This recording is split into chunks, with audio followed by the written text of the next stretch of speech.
Morning everybody, we're back over here at the grain bins. Like I said, last night's video, Dad's combine, the head on it, the snout, the end snout fender, whatever you want to call it, has a crack in it. We have a replacement piece for that. I'm gonna go over to the farm and get it, and then we're gonna get that replaced this morning. But you can see here, it started getting worse last night as the fodder got tough. It started catching in there and it started becoming a hassle. While we've got this snout off there, Dad's just going to decide to go ahead and replace his gathering chains. We've got gathering chains for this whole head, we just haven't put them on there yet. So, out of the 24, we are going to have one new gathering chain. And it looks like he's got a chain guide that's bent, so we're going to replace it too. Yeah, plate comes down. That's pretty good right there. Sometimes, Like it's down corn, you put them together, grab it's more aggressive. 3 washers doing each one. Okay. Alright, we got the header up and going. Back over here at the dump. The grain dump, that is. George just dumped this dump truck from where they run that test plot. One thing we're trying to figure out, we are going to put a building over this drive over, hopefully this year. One thing we got to do is see how tall this thing raises up. We don't have any dump trailers, but occasionally this does get dumped over here. We want to build a building that's tall enough we can at least dump the majority of this truck. I think we're going to be in good shape. The building that we're going to build over here is going to be kind of a weird design, but it's basically going to be peaked right about where that dump truck's sitting, where we would need it to be peaked. It's going to be 24 foot tall. There's the plan. Hi, Princess. All right, Dad's chomping at the bit. We're going to run some corn. We did not finish this field across the road. We got 20 acres left of it, so we're going to go do it before lunch, and then we're going to make the big move about a mile down the road. BJ's going to be trucking today. This should be interesting. RIP semis. George, he's getting a load of gravel. When he gets back, he's going to get in the cart. Larry will be here in about an hour or so, so we'll have a full crew here soon. Once everybody gets here, I'm going to split off and I'm going to go plant the rest of the wheat. We have, it's harvested, or the fields that are harvested. We got a 40-acre field I can plant, and that's it. So get that done today too, hopefully. We're following closely so we can pick up the pieces of the semis. Now, BJ's still getting the hang of this whole driving thing. This is his first year trying to drive trucks, so he'll get there. He'll get there. Here we are, getting started here this morning. We got the side snout on the head there, it's cracked. I think Brian in the car went over there. Brian showed you, he'll probably tell you about it. I thank the fella for getting that to us. Everything was right on. All we had to do is take the other off, bolt right on. The brackets were all on. So we thank the fella for that, Brad. I think he's coming down maybe today to help us get this thing set a little better. So I get my field view working. Take the buck out, put the buck back. This is a different variety of corn. I think it's the Seek's on 1139, I believe. I know that's what it is, I guess. Yep. And first variety we got in outside of 1187. I don't think it's quite as good as 1187. It's like a point or two wetter. Last night it was 15, half 16, almost 17. All right, first load's just coming in. Dad got me on the radio, said this corn might be a little bit wetter, so we're gonna get a test of it. He said he's making it 17 and a half to 18. That bin there has 14% corn in it, so if this is that wet, we're putting it in that bin and blending it, and trying to avoid the dryer for now if we can. We'll see what that, we might be changing bins. Once we get this straightened out, I'm heading out of here. Got some wheat to plant. My backup camera quit working, so I improvised. GoPro app. Kayla took me back over here to the farm to get the tractor. Dad, he's moving over here. They're doing a test plot. It's our own test plot. It's not a company plot.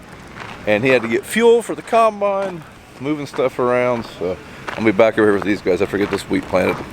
Thing's been sleeping for a few days. I'll have to wake it up.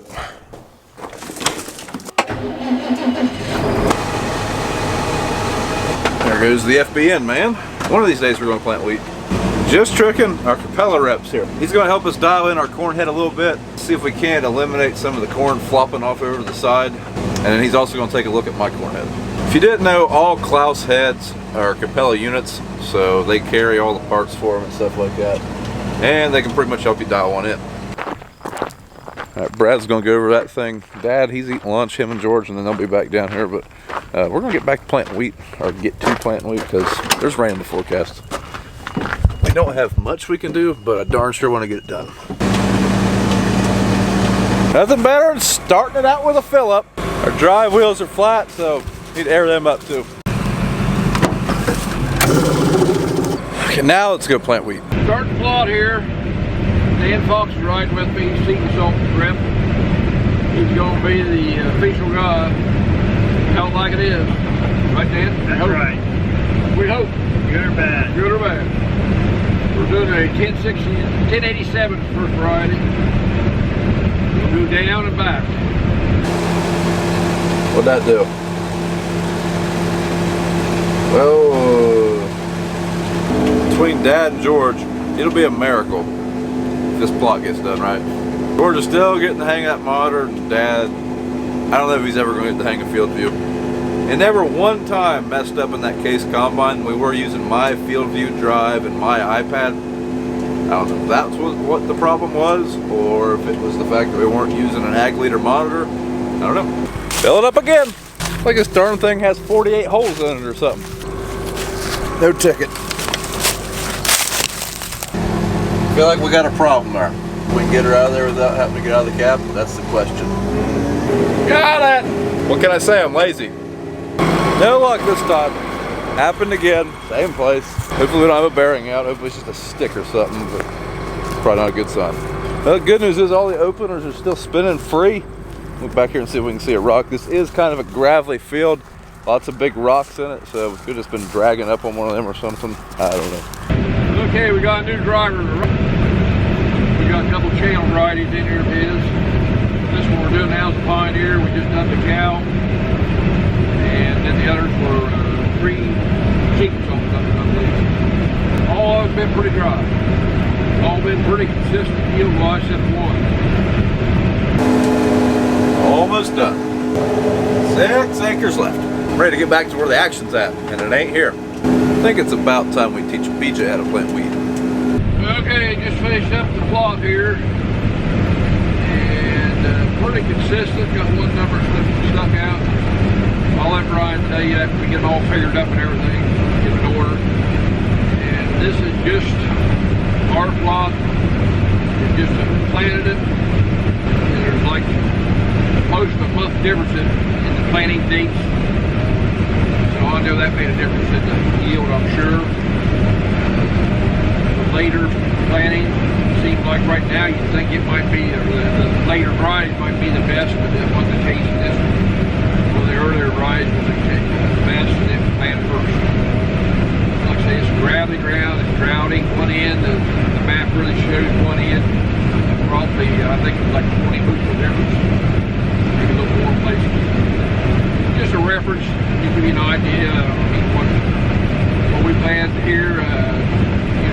Every field's different, every farm's different. So I don't really go. Any idea how many dinners I need to cover? That's about the way it is. So Brian will tell you the rest of it. I'm gonna move this seed tender home. Then I'm gonna head back over. I don't know what the plan is. Dad's about to finish the field that he was doing this plot in. So he might go down to the next field and get a sample. I don't think we're gonna run super late tonight. I might try to throw my head on and start it up. Make sure everything's gonna work on it. I would like to see if anything needs done to it. We will call this the day of the cell phone. I feel like I've been on the phone all day, but it's 7:30. So I'm just gonna go ahead and dump the truck. It's gonna be dark by the time I get hooked up to that head anyways. It's supposed to rain tonight, so we can mess with it tomorrow. But I think Dad's just loading the cart and then they're calling our quits, but I might as well start dumping trucks. And the combine's just coming. Man, I'm glowing. The combine's just coming in the cart. So I think we're gonna call it quits a little early tonight. This corn that we're running, it appears to be dry as well, 15.5.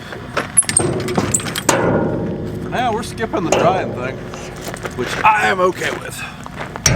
Because it's way cheaper to store corn that you don't have to dry. Alexa, turn on the lights. It worked. I'm obviously kidding. How many of you guys that have Alexa just had your lights all turned on? Siri, search Brian's farming videos. We could have some fun with this.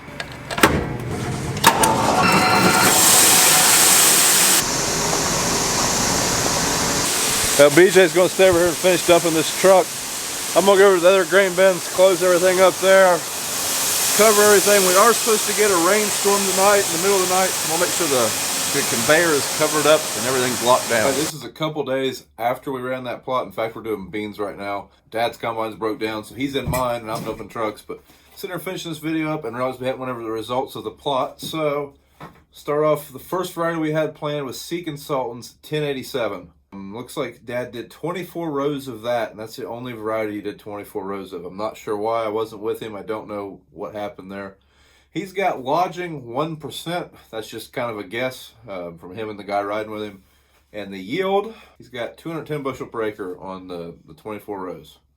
The next variety is Seek & Sultan's 1105. Did 1 acre of this variety. Oh, I forgot to say, the moisture of the 1087, Seek & Sultan's 1087, was 14.6. The 1105 is 15. Did 1 acre, 12 rows, no lodging, 195 bushel per acre. The next variety, Seek & Sultan's 1139, 12 rows, moisture 16.2, 1 acre harvested, no lodging, yield was 167. Not so good, not so hot. The next variety we've got DeKalb 6155, 12 rows, 1 acre harvested, 190. Next variety, Pioneer 1197, 12 rows, 16.4 or 16.1 moisture. The DeKalb was 16.4. I think I forgot that one. 1 acre harvested, 1% lodging, 191.4. Then we've got Channel 20915, which won our plot last year. 1 acre harvested, moisture 15.8, no lodging, 1% harvest, or 1 acre harvested, 191.4, dead even tie with the 1197. Next variety, Channel 21319, moisture 18.5. I think this is a 113-day corn, so that makes sense. 1 acre harvested, 0 lodging, yield 182.6. Next variety, Seed Genetics 1087, 12 acres harvested, 19.5 moisture. 1 acre, 12 rows, 185.5. And then we've got Seek & Sultan's 1043, 12 rows harvested, moisture 21.2, 1 acre harvested, 191. Now, as Dad said in the video, this was a pretty sporadic plant date, and we know that definitely affected the results of this plot, as well as this being on some fairly droughty soils, which also would have affected the plot. I did kind of expect it to be a little bit better than that. The end rows were quite a bit better than that, so I'm pretty surprised. And then over the hill from that was quite a bit better. But that's what the plot ended up being. We do have this same plot replicated in the bottoms, so we will do that eventually. It's probably not ready just yet. The way we do this plot, when Dad switches a variety in the planter, he just makes one pass through that field. This field is right beside where he parks the planter every night, so it just worked out pretty good. Normally we're able to do most of our corn within a 2-week window. This year with the rains kind of sporadically, it didn't plan out that way. So take this plot for what it's worth, but this was our results. So thanks for watching, guys. If you like what you see, follow us on Instagram and Twitter at Brian's Farm Views, Facebook at Brown Farms. Be sure to thumbs up the video. That really helps us out with the YouTube algorithms. So we'll see you in the next video.